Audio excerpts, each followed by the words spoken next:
तो चलिए दोस्तों, आज की वीडियो में हम देख लेते हैं धात्विक चालक तथा विद्युत अपघटनी चालकों में अंतर। और ये चैप्टर 2 का लेक्चर 4 हो जाएगा। 3 लेक्चर आपको इसी चैनल पर मिल जाएंगे, जिनका एक अलग प्लेलिस्ट बन चुका है। तो आज के वीडियो में हम देखेंगे धात्विक चालक और विद्युत अपघटनी चालकों में अंतर। ये इम्पोर्टेंट टॉपिक है, एग्जाम में 2 या 3 नंबर में ज़रूर से ज़रूर पूछ लिया जाता है। तो इनको आज हम बड़े आसानी से समझेंगे और लिखेंगे, ठीक है। और साथ ही साथ आप नोट ज़रूर बनाते चलिए, जिससे पढ़ने में आसानी होगी और समझने में भी आसानी होगी। तो चलिए लिखते हैं और समझते हैं। तो धात्विक चालक में पहला पॉइंट हो जाएगा, जैसे धात्विक चालक में हमने आपको पहले बताया था, धातु में जो धारा का प्रवाह किसके द्वारा होता है, मुक्त इलेक्ट्रॉन के द्वारा होता है। और विद्युत अपघट्यों में या विद्युत अपघटनी चालकों में जो धारा का प्रवाह होता है, मुक्त आयनों के द्वारा होता है। ये पहला अंतर हो जाएगा। पहला अंतर इसे लिख लेते हैं, जैसे इसमें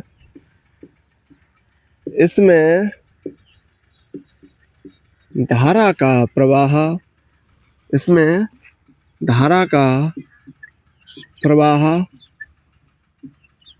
मुक्त इलेक्ट्रॉन के द्वारा होता है। इसमें धारा का प्रवाह मुक्त इलेक्ट्रॉन के द्वारा होता है। लेकिन विद्युत अपघटनी चालकों में लिखेंगे, इसमें धारा का प्रवाह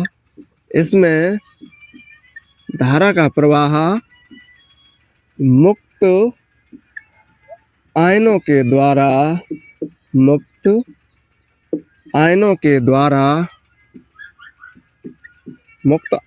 द्वारा होता है। पहला अंतर आपको समझ में आ गया। देखिए, इसमें धात्विक चालक में जो विद्युत धारा का प्रवाह मुक्त इलेक्ट्रॉन के द्वारा होता है, ये आपको समझा चुके हैं। अपघटनी चालकों में धारा का प्रवाह मुक्त आयनों के द्वारा होता है, क्योंकि जब हम विद्युत अपघट्य बनाते हैं तो इसमें जब विद्युत अपघट्य घोलते हैं, जैसे NaCl, तो ये अपने आयनों में टूट जाता है, तो इसमें जो विद्युत धारा का प्रवाह होता है, इन्हीं आयनों के द्वारा होता है, ठीक है। इन्हीं आयनों के द्वारा होता है। और दूसरा पॉइंट हो जाएगा, जैसे अगर ये एक धातु का टुकड़ा है, अगर इसमें हम धारा प्रवाहित कर रहे हैं और धारा का प्रवाह इलेक्ट्रॉन के द्वारा होता है, तो ऐसा तो नहीं है। जैसे तुमने एक लोहे की छड़ ली या कील ली, उसमें विद्युत धारा प्रवाहित की, तो वो लोहे की छड़ सोने की बन जाए या लकड़ी की हो जाए या कॉपर की हो जाए, तो उसमें क्या कोई रासायनिक परिवर्तन नहीं होता है। लेकिन जो विद्युत अपघटनी चालक होते हैं, इनमें रासायनिक परिवर्तन होता है। जैसे अगर आपने NaCl लिया और इसको जल में घोल दिया, यानी विद्युत अपघट्य बनाया, तो ये सोडियम और क्लोरीन अपने आयनों में टूट गया, तो ये क्या हुआ, इसमें रासायनिक परिवर्तन हो गया। ये एक अंतर हो जाएगा। तो एक अंतर ये भी लिख लेते हैं। क्या अंतर है? विद्युत अपघटनी चालकों में रासायनिक परिवर्तन होता है, लेकिन धात्विक चालकों में कोई रासायनिक परिवर्तन नहीं होता है। तो चलिए दूसरा पॉइंट लिखते हैं इसी में। इसमें कोई रासायनिक परिवर्तन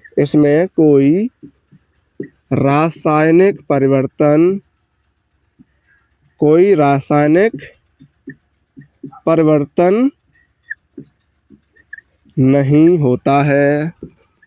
कोई रासायनिक परिवर्तन नहीं होता है। लेकिन विद्युत अपघटनी चालकों में क्या रासायनिक परिवर्तन होता है। तो इसमें लिखेंगे, इसमें रासायनिक परिवर्तन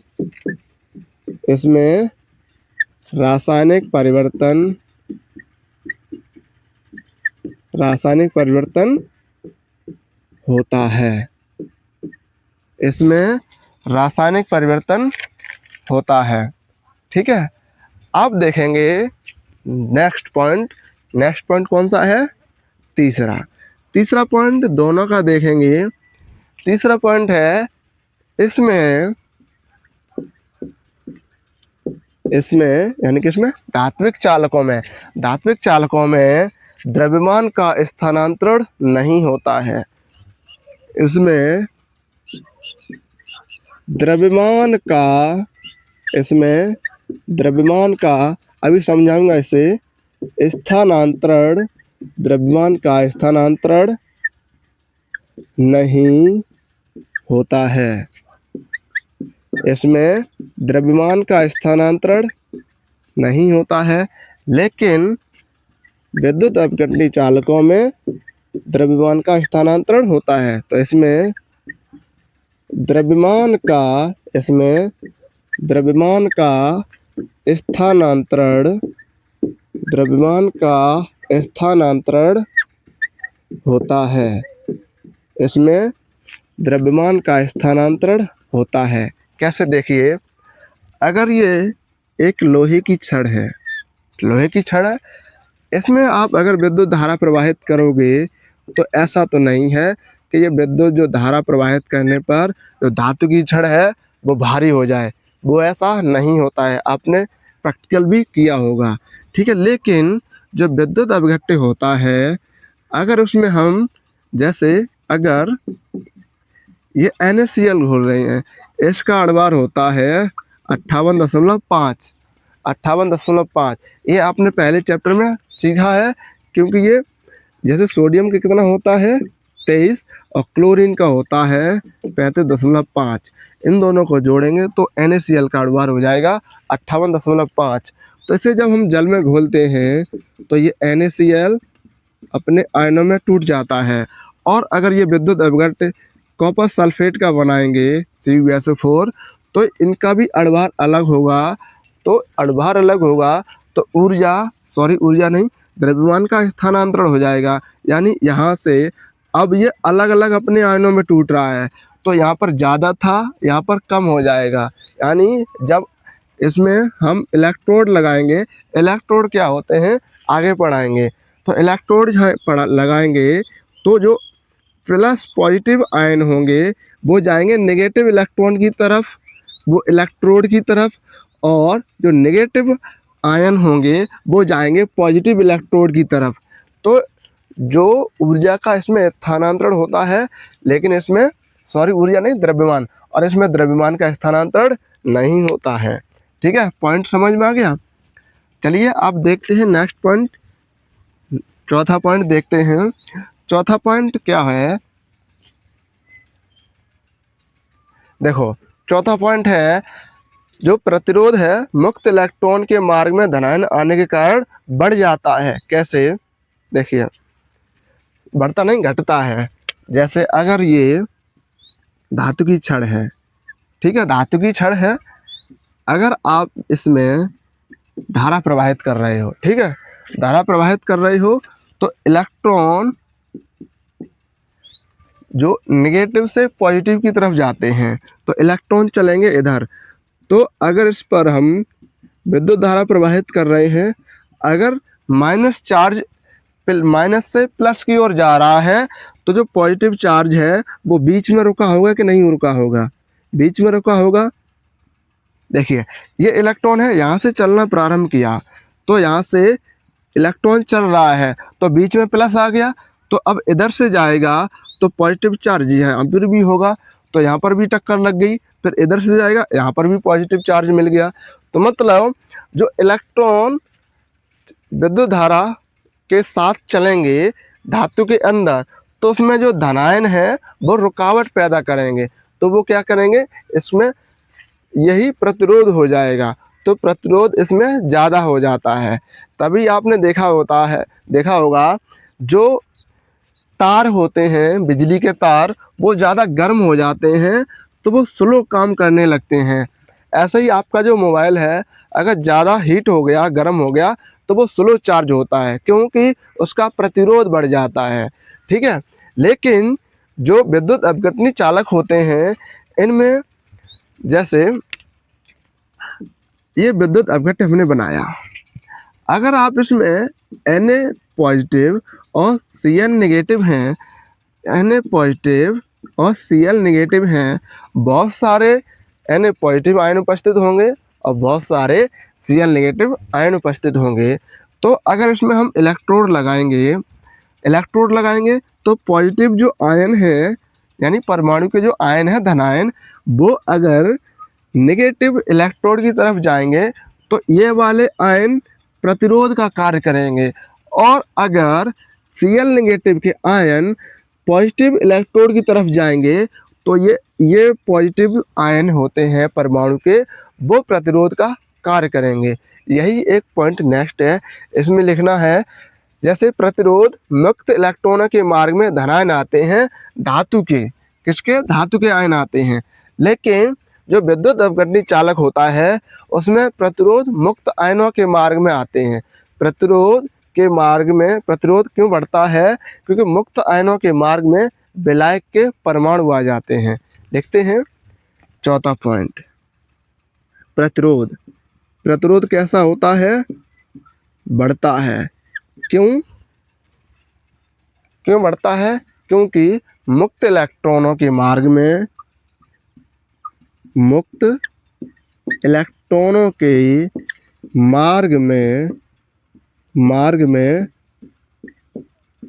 परमाणु के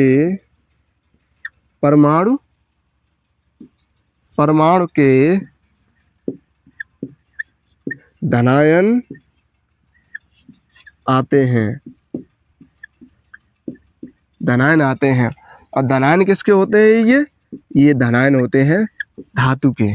ठीक है, ये धनायन किसके होते हैं? धातु के। नेक्स्ट पॉइंट देखते हैं चौथा, विद्युत अपघटनी चालकों का। ठीक है, इसमें जो प्रतिरोध होता है, इसका जो प्रतिरोध होता है यानी इसमें जो मुक्त आयनों के मार्ग में कौन आता है?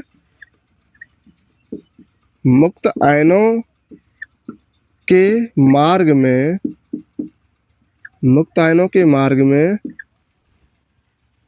विलायक के परमाणु आने के कारण, विलायक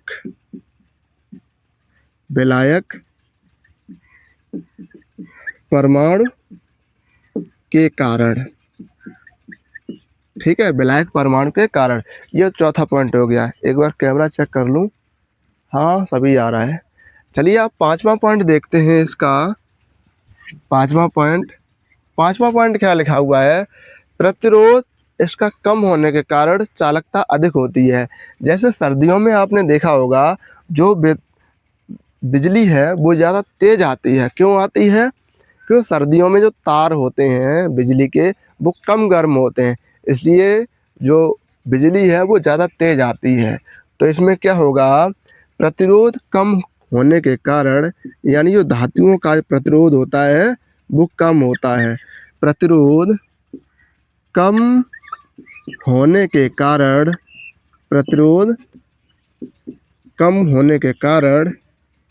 इसकी जो चालकता होती है धातुओं की अधिक होती है। चालकता अधिक होती है। ठीक है, चालकता अधिक होती है। लेकिन इसमें विद्युत अपघटनी चालकों में प्रतिरोध कुछ अधिक होने के कारण चालकता धातुओं से कम होती है। क्योंकि प्रतिरोध क्या करता है? प्रतिरोध एक रुकावट का कार्य करता है। जैसे प्रतिरोध अगर रुकावट का कार्य कर रहा है तो चालकता धातुओं से इसकी कम होती है, यानी प्रतिरोध इसका अधिक होता है। तो लिखेंगे धातुओं से थोड़ा अधिक होता है इसका प्रतिरोध। प्रतिरोध कुछ अधिक होने के कारण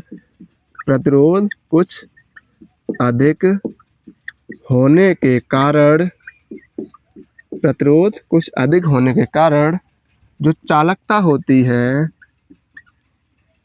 चालकता धातुओं से कम होती है। चालकता धातुओं से कम क्यों होगी? क्योंकि जो उसका प्रतिरोध है कुछ अधिक है। प्रतिरोध अधिक है तो चालकता भी कम होगी। ठीक है, लास्ट पॉइंट देखते हैं इसका। देखो, जो धातुएं होती हैं तो जो गर्म हो जाती हैं तो या मतलब गर्म हो जाती हैं या ताप बढ़ जाता है, ताप बढ़ जाता है तो उनकी चालकता भी कम हो जाती है और प्रतिरोध बढ़ जाता है। जैसे आप अगर गुस्से में आ जाएंगे तो आपके काम करने की जो क्षमता है वो कम हो जाती है, क्योंकि गुस्से में दिमाग कम काम करता है। ठीक है, यही हो जाएगा। तो लिखेंगे ताप बढ़ने से प्रतिरोध, ताप बढ़ने से प्रतिरोध भी बढ़ जाता है। ताप बढ़ने से प्रतिरोध भी बढ़ जाता है। ठीक है, क्योंकि अगर टेम्परेचर बढ़ेगा तो जो इलेक्ट्रॉन हैं वो ज़्यादा तेज़ गति करेंगे, ज़्यादा तेज़ गति करेंगे तो धनायन भी उनकी जो मार्ग में ज़्यादा तेज़ आएंगे, तो रुकावट ज़्यादा उत्पन्न हो जाएगी।